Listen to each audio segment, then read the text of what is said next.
જસદણમાં ખેડૂતોને નિરાશા હાથ લાગી છે। જૂના માર્કેટયાર્ડમાં ટેકાના ભાવે ખેડૂતોની મગફળી ખરીદવામાં આવે છે, પરંતુ 5 દિવસે મગફળી રિજેક્ટ થતાં ખેડૂતો નારાજ થયા છે।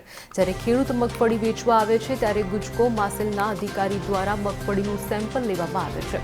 ત્યારબાદ 130 થી 140નો ઉતારો આવે છે, તે મગફળીને પાસ કરવામાં આવે છે અને પછી ખરીદી કરવામાં આવે છે। ડોડિયાળા ખેડૂતોની મગફળી ખરીદી કરી લીધી, ત્યારબાદ બિલ આપી દીધું અને હવે એજન્સીનું કહેવું છે કે તમારી મગફળી રિજેક્ટ થઈ છે, માટે માલ પાછો લઈ જાઓ। ખેડૂતો મગફળી કયા કારણે રિજેક્ટ થઈ તેની રજૂઆત કરવા એજન્સીના માણસો અને ખેડૂતો વચ્ચે બબાલ થઈ હતી। આમાં તો બધું સેટિંગ છે સાહેબ। આમાં જો તમે સેટિંગ કરી દો તો તમારી મગફળી વહી જાય, અને જો સેટિંગમાં ના હોય તો એ લોકો શું છે કે જોખી લે, બધું કમ્પ્લીટ કરી લે અને પછી રિજેક્ટ કરે છે, બરોબર। તો તમે એમ કહી દો કે આપણે સેટિંગમાં કરવું છે તો એ લોકો ભરી લેશે, બરાબર છે।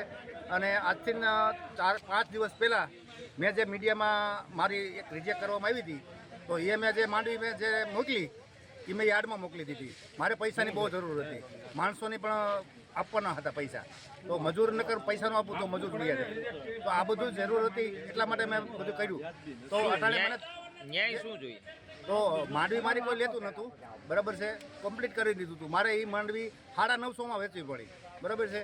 હવે આ લોકોનું અટાણે જોતા એવું લાગે છે કે આ કોઈ મિલીભગત કોઈ થઈ ગયું છે, અને એ લોકોને એની પોતાની માંડવી છે ને એ એને નાખવી છે। એટલે અમને વહીવટની પાર્ટીના એટલે કોમર્શિયલના સાહેબ અને ગ્રેડિંગના જે સાહેબ હતા એણે અમારી માંડવીનું આખું પરતંત્ર કર્યું કે આની માંડવી કોઈ બી સંજોગોમાં રિજેક્ટ કરવી જોઈએ। મને એવું પણ કહેવામાં આવ્યું હતું મારે તમારી મગફળીનો 20નો ઉતારો લેવો હોય તો લઈ આપું અને 40નો લઈ આપું, અને મેં વહીવટ બાબતની ના પાડતા મારી માંડવી એને રિજેક્ટ કરવી હતી કોઈ બી સંજોગોમાં, તો મેં આગળ રજૂઆત કરતા છેલ્લે સાંજના 6 વાગ્યે મારી માંડવીનું સેમ્પલ લઈ અને ઓકે આપી અને મગફળી ભરવાનું નક્કી કર્યું। તો મને કે તમે તમારી કોથળામાં નહીં સમય, તો અમે કોથળાનું સેટિંગ કરતાં કોથળામાં પણ 35 કિલો અને 900 ગ્રામની ભરતી આવી ગઈ, સિલાઈ લાગી ગઈ અને મગફળી ગોડાઉન સુધી વહી ગઈ। ત્યાં સુધી અમે રાતના 9 વાગ્યા સુધી હતા। ત્યાર પછી 2 દિવસ પછી મને એવું કહેવામાં આવ્યું કે તમારી મગફળી રિજેક્ટ થઈ છે, તમે આવીને ભરી જાઓ। મેં કીધું મને સરકારનું બિલ મળી ગયું છે, હું મગફળી ભરવા આવીશ નહીં। ત્યારે મને એવું કહેવામાં આવ્યું કે જો તમારી મગફળી તમે ભરવા નહીં આવો તો અમે તમારા ઘર સુધી નાખી જશું અને વાહન ટ્રાન્સપોર્ટિંગ ભાડું, મજૂરનો ખર્ચ અને તમારી ઉપર પોલીસ કેસ કરશું અને તમને બિલે નહીં જ આપવામાં આવે। એટલે મેં આગળ રજૂઆત કરતાં કોઈ અહીંયા ધણી થોડી વગરનું આખું કેન્દ્ર ચાલે છે, કોઈ જવાબદાર વ્યક્તિ નથી। ગમે એને યાર્ડના ચેરમેનને ફોન કરો તો એ પણ એમ કહે કે ભાઈ મારી કોઈ એમાં જવાબદારી નથી।